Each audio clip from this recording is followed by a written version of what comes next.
Hello everyone, welcome to my channel let's start. So आज मैं आपके लिए एक न्यू टॉपिक लेकर आई हूँ एंड जिसपे हमने ये वीडियो मैंने आपके साथ शेयर करी है। एज यू नो, आपने वैसे तो टॉपिक रीड कर ही लिया होगा और अगर आपने मेरी लास्ट वीडियो देखी होगी तो आपको पता भी होगा कि आज के इस वीडियो में हम कौन सा टॉपिक करने वाले हैं। तो जो हमारा आज का टॉपिक है वो आप पढ़ ही चुके हो वीडियो का। क्या है? Nature of teaching and importance of teaching. Teaching के ऊपर हम ये पढ़ेंगे, नेचर के बारे में और इसकी इम्पोर्टेंस के बारे में कि टीचिंग का क्या नेचर है और इसकी क्या इम्पोर्टेंस है। टीचिंग क्या होता है, इसकी डिफाइंस वगैरह मैं आपके साथ लास्ट वीडियो में शेयर कर चुकी हूँ। इफ अगर आपने नहीं देखी है तो ऊपर राइट हैंड साइड पे आई आइकन शो हो रहा होगा, आप वहां पे क्लिक करके चेक कर सकते हैं। चलिए नेचर ऑफ टीचिंग स्टार्ट करते हैं। A complex social process. Teaching क्या है? एक कॉम्प्लेक्स सोशल प्रोसेस है। इजी नहीं है, कॉम्प्लेक्स है। ऐसा नहीं कि इजीली आप कर सकते हो, आपको सोच के चलना है सोसाइटी के अकॉर्डिंग, समाज को उसको टीचिंग में हम जो पढ़ते हैं तो कहीं ना वही सोशल समाज से सोसाइटी से रिलेट होता है ना, तो ये एक सोशल प्रोसेस है। बहुत art as well as science, ये आर्ट भी है और साइंस भी है। आर्ट हम क्रिएट भी करते हैं एंड एक्सपेरिमेंट, नई चीजों का बारे में पता भी लगाते हैं। अ प्रोफेशनल एक्टिविटी, एक प्रोफेशनल एक्टिविटी है। An output of teachers effort, ये नेचर ऑफ टीचिंग मतलब जो टीचर एक आउटपुट है। टीचर्स जो एफर्ट्स डाल रहे हैं पढ़ाई में, लेसन प्लान बनाने में, उसका जो आउटपुट आता है वो एक तरह से आउटपुट है teaching. An organise system of valid action, teaching एक ऑर्गेनाइज सिस्टम है जिसमें कई सारे काम किए जाते हैं, एक्शन किए जाते हैं, कई सारे वर्क कराए जाते हैं, ऑर्गेनाइज किए जाते हैं। Unamenable to scientific observation and analysis, ये एक अनमेंडेबल चीज है साइंटिफिक ऑब्जर्वेशन एनालिसिस के लिए। Highly dominated by the communication skills, communication skills द्वारा काफी डोमिनेट है। ऑन इंटरेक्टिव प्रोसेस, ये काफी इंटरेक्टिव प्रोसेस है। Have various forms and style, इसके काफी वेरियस फॉर्म्स है, स्टाइल्स है। और specialised task compressing of different teaching skills, कई सारे स्पेशलाइज्ड टास्क किए जाते हैं जो डिफरेंट टीचिंग स्किल्स को कंप्रेस करते हैं। ये कुछ नेचर थे जिसमें हमने टीचिंग है कि एक तो ये कॉम्प्लेक्स प्रोसेस है, art as well as science है, प्रोफेशनल एक्टिविटी है, इंटरेक्टिव प्रोसेस है, एक तरह का आउटपुट देती है टीचर के एफर्ट्स का। यहाँ पे सिस्टम वेरिड एक्शंस परफॉर्म करता है, ऑब्जर्वेशन की जाती है, एनालाइज किया जाता है ना, एंड डिफरेंट टीचिंग स्किल्स को कंप्रेस किया जाता है, मतलब चेक किया जाता है क्या उसका जो आउटपुट है वो अचीवेबल है या नहीं, जो आपका मेन मोटिव था। Next is importance of teaching.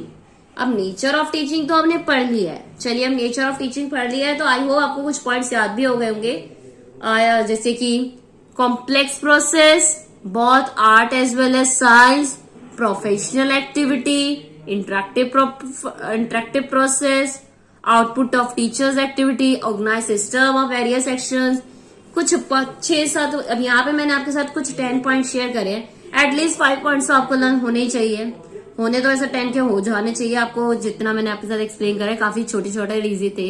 आप अपनी लैंग्वेज में लिखिए कि इंटरेक्टिव प्रोसेस है, communication, different methods, different strategies use की जाती है, वेरियस एक्शंस पे वर्क किया जाता है, ऑर्गेनाइज किया जाता है, आउटपुट है टीचर्स के एफर्ट्स का, टीचिंग है ना, ये प्रोफेशनल, ये सब पॉइंट्स आप लिखेंगे। Next is importance of teaching. Teaching जरूरी क्यों है बेटे? We can understand the importance of teaching by observing few points which given below.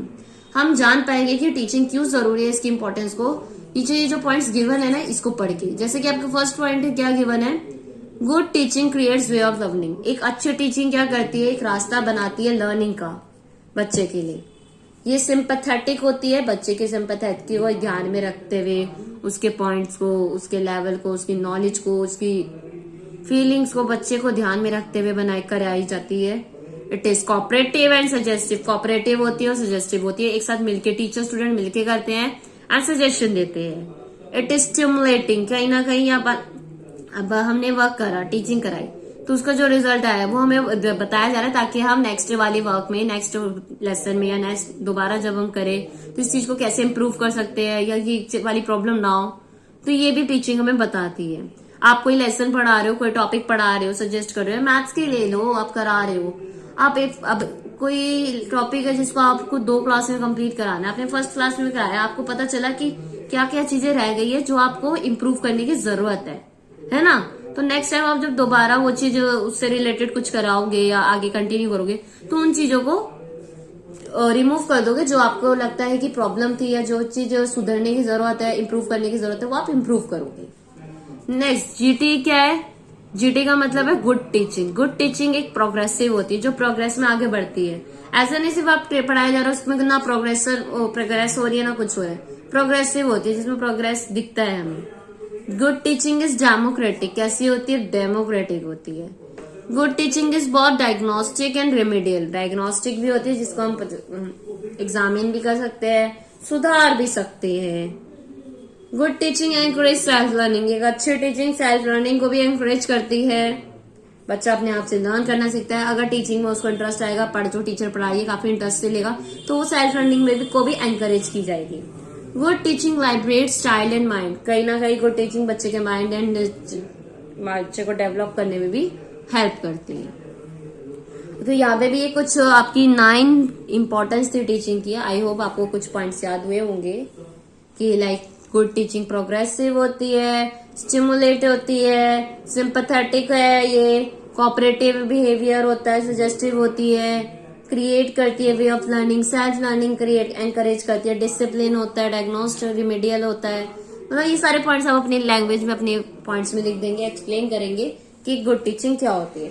अब आप जब भी कुछ भी इस तरह के पॉइंट्स या इस तरह के क्वेश्चंस के आंसर दे रहे होते, किसी भी एग्जाम में सोच लो आप, चाहे बीएड का और डीएसएसबी से रिलेटेड कोई एग्जाम हो, एज अ टीचर आप अपने आप पे रखे देखिए गुड टीचिंग आपके अकॉर्डिंग क्या होती है। एक ऐसी टीचिंग जो आप पढ़ा रहे हो उसका एक तो एम अचीव हो, ऑब्जेक्टिव अचीव हो, बच्चा उसमें एक्टिवली कोऑपरेटिवली पार्टिसिपेट करे, है ना। अगर गुड टीचिंग वही होती है जहाँ टीचर अपने जो भी प्रॉब्लम्स है, जो भी उसको लगता है जो भी इम्प्रूवमेंट की नीड है, वो नेक्स्ट चीज में इम्प्रूव करे, है ना। और डायग्नोस करे, रिमीडियल करे, उसे सुधारे, एनकरेज करती है जो बच्चों को लर्निंग में, बच्चे हैप्पीली एक्टिवली पार्टिसिपेट करे, बच्चे अपने आप सेल्फ लर्निंग में बच्चों के माइंड को डेवलप करे। एक ऐसी टीचिंग तो अच्छी गुड टीचिंग होती है जहाँ, अब क्या वो एक गुड टीचिंग अच्छी होगी क्या आप उसे गुड टीचिंग कह सकते हो जहाँ पे टीचर पढ़ा रही है, बच्चे सुन रहे हैं, बैठ रहे हैं और टीचर जा रही है पढ़ा के? वहां पे क्या कुछ इवेलुएट हो रहा है, कुछ हो रहा है? नहीं। बस यहाँ पे क्या हो रहा है, वन वे कम्युनिकेशन एक तरह से हो रही है, वन वे टीचिंग हो रही है, टीचर आए पढ़ाए गए। No, that is not a good teaching. Good teaching क्या होती है? जहाँ पे टीचर भी पढ़ा रही है, बच्चे भी पार्टिसिपेट कर रहे हैं, एक्टिवली एंगेज हो रहे हैं, बच्चों की लर्निंग को इम्प्रूव कर रही है, बच्चों में डेवलपमेंट हो रही है, that is called good teaching. तो उसे हम गुड टीचिंग कहेंगे। तो ये कुछ इंपॉर्टेंस थी टीचिंग की, मैंने नेचर ही पढ़ लिया है। एज यू कैन सी यहाँ पे जनरल प्रिंसिपल्स दिए हुए हैं टीचिंग के। वैसे तो मैं आपके साथ शेयर कर चुकी हूँ वो वीडियो भी, आप मेरे चैनल पर चेक करिए, आपको वहां पे मिल जाएगी। तो आप वहां पे चेक करोगे तो आपको मिल जाएगी जनरल प्रिंसिपल्स ऑफ टीचिंग, आप सर्च करोगे तो मिल जाएगी। एंड इसके कुछ साइकोलॉजिकल प्रिंसिपल्स भी है टीचिंग के, वो भी मैंने आपके साथ उस सेपरेट वीडियोस पे भी शेयर करी है। आप दोनों ही प्रिंसिपल्स जरूर देखिएगा। एंड अगर आप ऑलरेडी देख चुके हो तो नीचे कमेंट में बताइए, 5 पॉइंट्स बताइए दोनों के प्रिंसिपल्स के, ताकि मेरे को ये आइडिया मिले कि आपको कितना पता है। सो आज के लिए इतना ही। आई होप ये जो मैंने छोटे से टॉपिक्स आपके साथ शेयर करे, nature of teaching and importance of teaching, आपको समझ आएगा। अगर वीडियो अच्छी लगी हो, हेल्पफुल लगी हो तो लाइक शेयर जरूर कर दीजिएगा।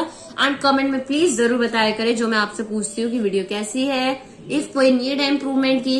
As you can see good teaching में भी क्या होती है, अगर कोई कमी होती है आपको लगती है तो आप उसको इम्प्रूव करते हो ना। इफ अगर कोई आपको लग रहा है कमी है तो आप कमेंट सेक्शन में बताइए, ताकि मैं उसे आगे इम्प्रूव करूँ एंड आपको एक बेस्ट से बेस्ट वीडियो प्रोवाइड करूँ। एंड फर्स्ट टाइम अगर मेरे चैनल पर आया तो चैनल को सब्सक्राइब कर दीजिए, ताकि और भी ऐसी वीडियोस मैं आपके साथ शेयर करती रहूं। सो आज के लिए इतना ही। Thank you everyone.